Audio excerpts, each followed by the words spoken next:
Bonjour Africa Globe TV. Je suis Madame Guiraud, je suis la déléguée de quartier de la résidence de la paix depuis 2017.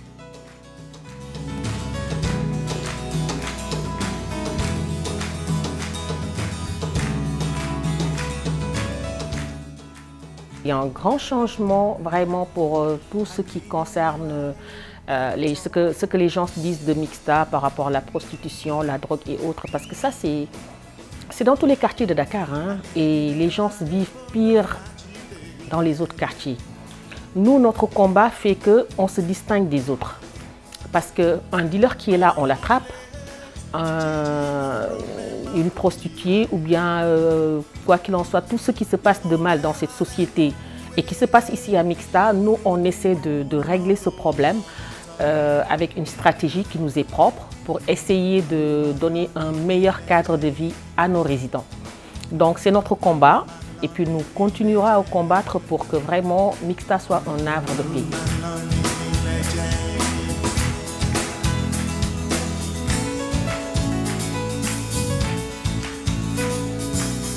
La configuration de la résidence fait que les gens aiment venir à Mixta. Ils y trouvent des appartements à louer comme dans tout Dakar. Et puis ils sont enchantés par notre jardin, par les appartements, la beauté de la cité, c'est ce qui les attire. Quand il se passe des choses aux Almadies, à Sacré-Cœur, Liberté 6, dans les autres quartiers, les gens ne regardent même pas. Mais il suffit qu'on dise Mixta, que tout le monde achète le journal. Ça fait vraiment vendre. Mais c'est vraiment dommage parce que ça n'empêche pas aux gens de venir acheter à Mixta. Et toutes les personnes qui habitent ici savent que Mixta, c'est un bon cadre ici. On a la sécurité, on a la propreté, on a le calme. Qu'est-ce qu'il faut demander d'autre? La déperdition et tout ce qui l'entoure, ça c'est le monde entier. On ne peut pas le refuser. Mais on nous stigmatise, mais ça n'empêche pas que nous avons un bon cadre de vie, un quartier sécurisé et tous les résidents ne demandent que ça. Nous, on est là pour combattre, on va combattre ce système pour vraiment qu'on puisse éduquer nos enfants dans un bon cadre, dans la propreté, pour que nous puissions dire que nous habitons à Mixta et que nous n'ayons pas honte de dire que nous habitons à Mixta. La stigmatisation, elle est là, elle est partout, mais nous, de notre côté, on continue le combat.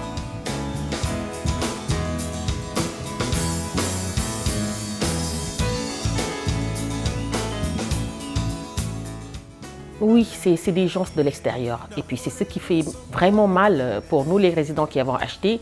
Les résidents qui ont acheté leurs appartements, on ne les voit même pas dehors. Donc je peux dire que je peux les nommer des commerçants. C'est des commerçants qui sont là, qui viennent, qui louent des appartements et qui l'exploitent à des fins quelquefois pas catholiques, mais quand même qui nous causent quelquefois du tort. Donc c'est pourquoi on est tout le temps fatigué, parce qu'on est tout le temps sur le terrain pour faire de sorte que les gens dorment tranquilles. Donc c'est des gens de l'extérieur qui nous ont envoyés, qui sont venus travailler. Je peux dire que c'est travailler, mais travailler d'une façon vraiment pas bien, en faisant des nuisances, en perturbant la quiétude des gens. Et ça, nous ne le supportons pas.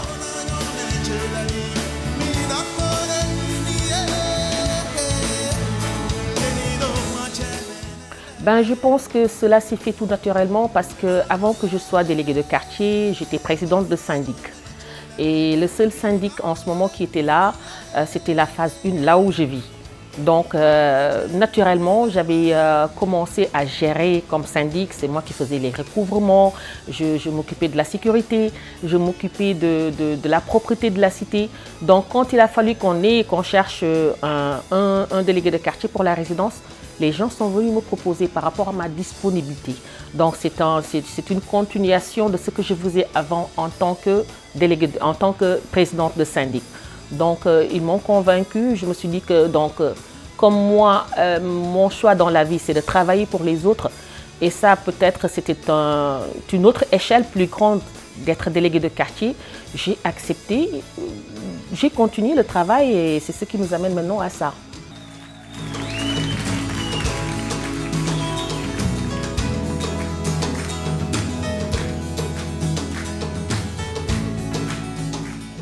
Nous, notre maire, M. Diop Banda, ne ménage aucun effort vraiment pour nous soutenir, nous les quartiers. Donc, tous les programmes, tous les projets qui font que, qui peuvent développer les quartiers, on est dedans. On ne nous oublie pas, donc ils nous aident. Vraiment, avec le maire, on est aidé. Donc, heureusement qu'on a un maire qui nous aide. Parce que s'il ne nous avait pas aidé, vraiment, les cités, ce serait pas possible. Parce qu'on a besoin des projets du gouvernement, ça passe par la mairie. Donc, c'est à partir de la mairie qu'on peut avoir, on peut bénéficier de quelques projets, par exemple pour l'éclairage public, pour beaucoup d'autres choses. Donc, ils nous aident vraiment pour les secours catholiques, pour les secours musulmans, pour beaucoup de choses quand même, on est aidé par la mairie. Et à chaque fois qu'il y a l'occasion de faire un set-setal, donc ils amènent le matériel, on nous aide. Donc vraiment, on est épaulé par la mairie. Nous sommes dans la commune de la Padoue. C'est vrai que le rôle assigné aux délégués de quartier, nous travaillons beaucoup. Moi, je peux parler de moi, je travaille beaucoup. Je fais beaucoup de déplacements. Je gère dans son entièreté la cité. Je suis comme entrepreneur parce que j'amène de la lumière, j'amène tout ce qui peut faire de Mixta, que les gens soient dans le calme, je le fais.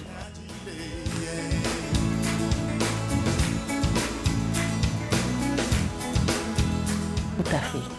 Ce que j'endure, les gens le savent. Hein. Ce qui se passe à Mixta, c'est-à-dire que les gens aiment venir à Mixta.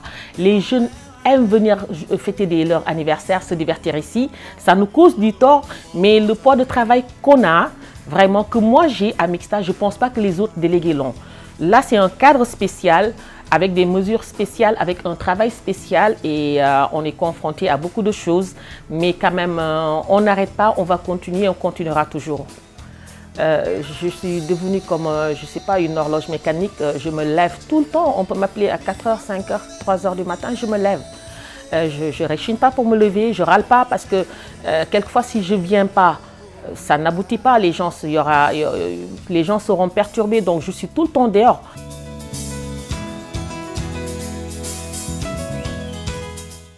Les jeunes qui habitent ici avec leurs parents, on a de très bonnes relations.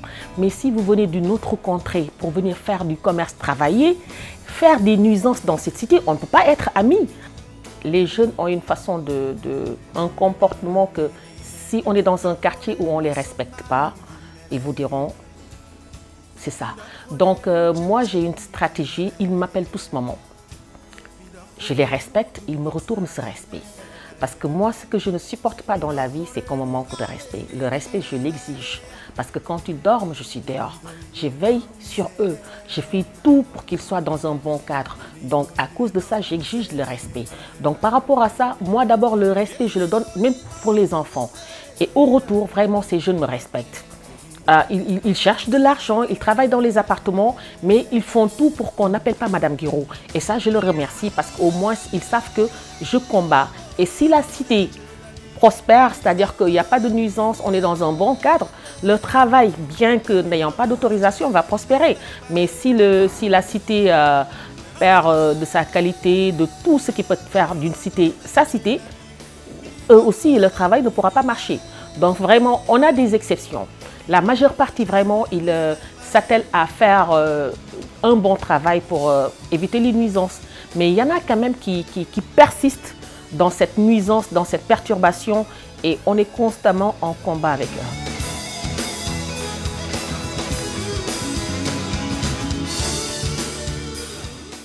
Ben, je pense oui, hein, parce qu'on a une association des délégués dirigée par Madame Khadiba, qui est la déléguée de quartier de Léopold Sédar Senghor. Une sera moi. Donc, on a une association qui regroupe des femmes déléguées de quartier. Il y en a quand même, ça commence vraiment à prendre de l'ampleur. Et puis, c'est super parce qu'avant, on n'avait que nos papas qui étaient délégués de quartier, qui le donnaient après à la mort, c'est l'autre fils ou bien l'autre fille qui prenait. Mais vraiment, on a des délégués de quartier qui sont là, qui gèrent leur quartier comme moi, je gère Mixta. Ils sont en nombre quand même, que ce soit à Dakar, que ce soit dans les régions, à Rufisque. Partout, on a des délégués de quartier vraiment qui travaillent mieux que les hommes, hein, parce que nous, les femmes, vous savez, quand on nous dit que vous devez, c'est-à-dire que nous, on s'engage, on travaille jusqu'au trip, on se donne carrément. Donc, c'est des femmes vraiment leaders, des femmes de valeur, des femmes vraiment qui travaillent pour leur société, qui gèrent les quartiers. À Dakar, on en a quand même, on en a beaucoup de femmes déléguées de quartier, par exemple comme Dieuppeul, de grands quartiers, donc Cité Marine, de grands quartiers, HLM. On a des femmes de délégués de quartier qui gèrent Ouakam, des villages traditionnels donc, où c'est dirigé par des femmes. Donc bravo à nous les femmes.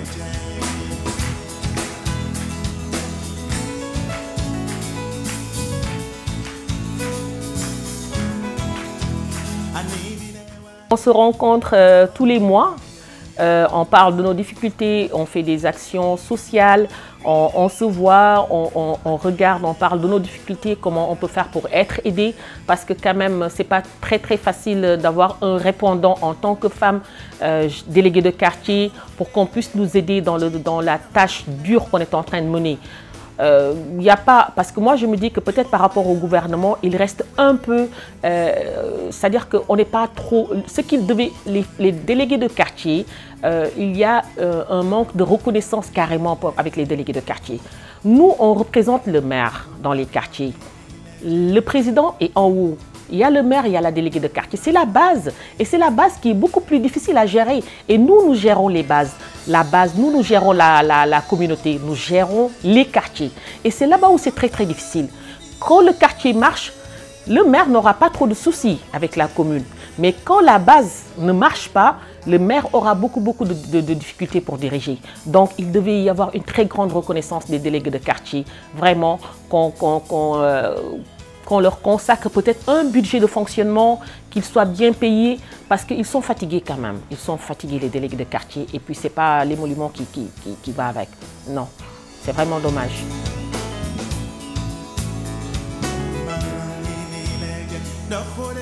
Mon militantisme a débuté quand j'étais à l'université, je pense vers 92-93.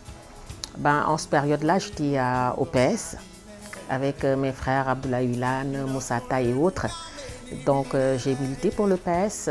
Mon cœur est toujours vert, comme je le dis. Même dans ma page Facebook, il y a la photo de l'ancien président Abdou Diouf.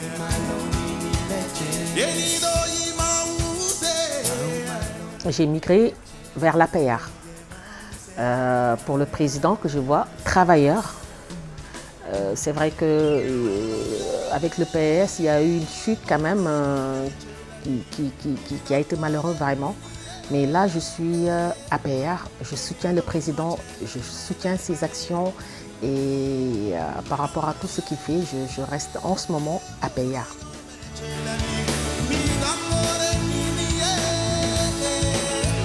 Non, pas du tout. Pas du tout. Moi, je l'ai fait spontanément. Et puis je suis libre d'aller où je veux. Je suis libre de supporter qui je veux. Donc j'ai supporté le président, donc j'ai battu campagne pour le président Macky Sall les élections passées. Et dans la commune de la Padoue, nous avons gagné. C'était pas facile du tout parce que moi j'ai dirigé la cité mixta. On a battu une campagne d'enfer. Donc, et ça s'est très bien passé. Mais bon, peut-être je peux dire qu'on n'a pas eu de retour de remerciements et autres. C'est vraiment malheureux.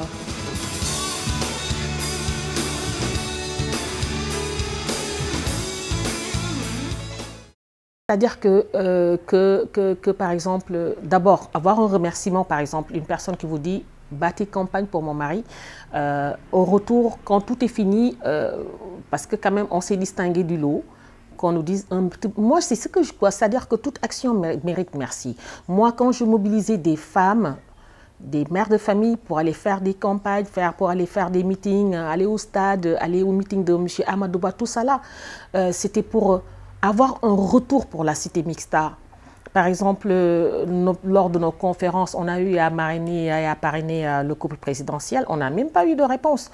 Donc, c'était des frustrations qui sont là, qui sont toujours là, qui peut-être m'empêchent ou bien qui vont me freiner pour plus tard quelque chose. Parce que être devant et puis ne pas avoir de retour, moi, je ne connais pas ça.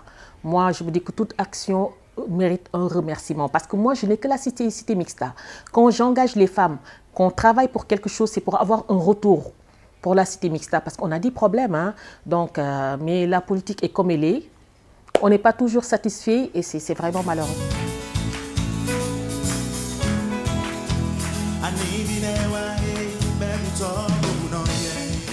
Vous savez, moi, je ne travaille pas pour de l'argent.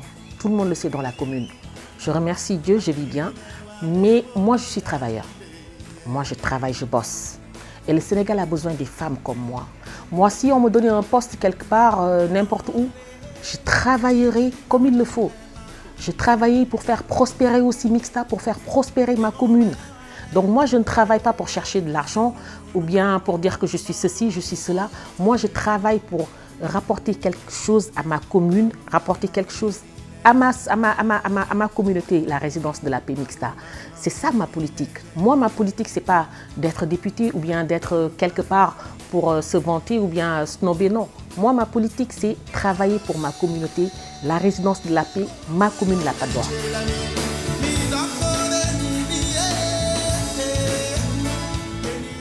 Je ne sais pas si on m'a marabouté ou pas, mais je ne peux pas vous le dire. Parce que le fait que je prenne des risques pour les autres, quelquefois je me pose des questions. Mais pourquoi je suis comme ça? Quand on me réveille au milieu de la nuit, Madame Guiraud, venez, il y a quelque chose, il y a la police, on doit appeler la police. N'importe quelle heure, je n'hésite même pas à aller vers le risque. Je me lève, je prends mon boubou, je m'en vais. Et je le fais avec la sécurité qui est là, ils viennent me prendre, je vais régler les problèmes. Quelquefois, on passe la nuit dehors. Je me pose la question pourquoi je suis comme ça, mais c'est ma nature. Ma politique, c'est Mixta. Tout ce que je peux prendre de l'extérieur pour l'amener à Mixta, c'est ça ma vraie politique à moi. J'aime Mixta, comme tout le monde aime Mixta, mais j'adore Mixta.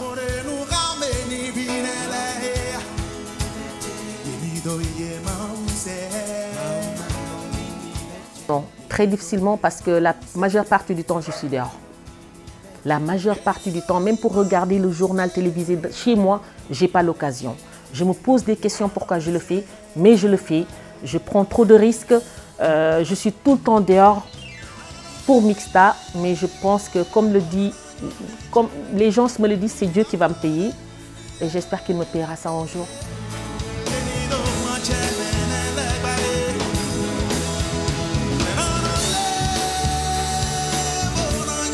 Partout, il a été d'accord depuis le début. Peut-être qu'il ne connaissait pas, il ne savait pas les risques que je devais encourir, mais il le savait. Alors que moi, je travaille pour la société, on ne peut pas, par exemple, m'interpeller la nuit pour appeler la police ou bien la gendarmerie que je vais mettre à dormir. Ce serait un scandale. Donc, je ne peux même pas répondre à la question parce que, comme je suis pour Mixta, tout le monde l'est pour sa communauté, mais moi, j'adore Mixta. J'hésite pas à me lever, à prendre des risques pour Mixta.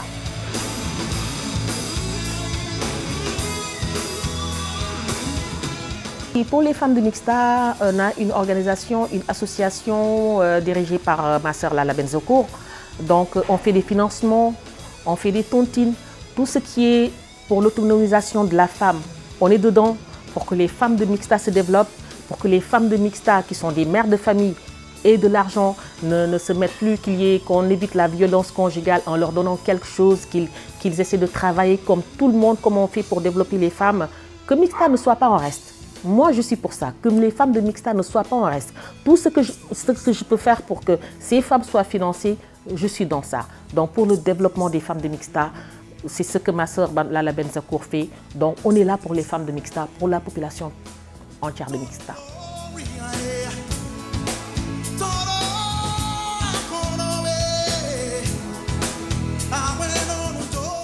J'étais assistante de direction bilingue.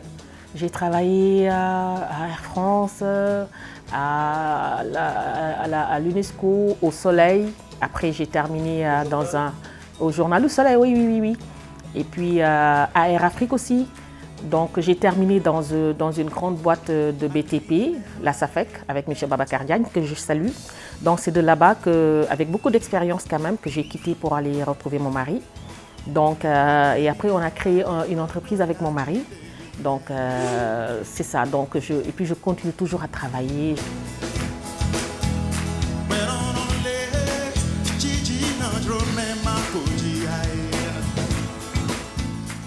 Projet, en ce moment, le projet qui nous est le plus cher, c'est la construction de la mosquée. On a un projet aussi pour ériger un poste de santé. Donc, on n'a pas trop d'espace. Donc, les quelques espaces qu'on a, vraiment, c'est pour la mosquée et en ce moment, le poste de santé. Et là, avec la Sénélec, on est en train de modifier le réseau souterrain en réseau aérien. Et les lampes encore vont revenir, l'éclairage public sera effective maintenant parce qu'il y a des zones qui ne sont pas du tout éclairées à Mixta et on pense qu'en ce moment-là, la sécurité sera vraiment effective ici à Mixta.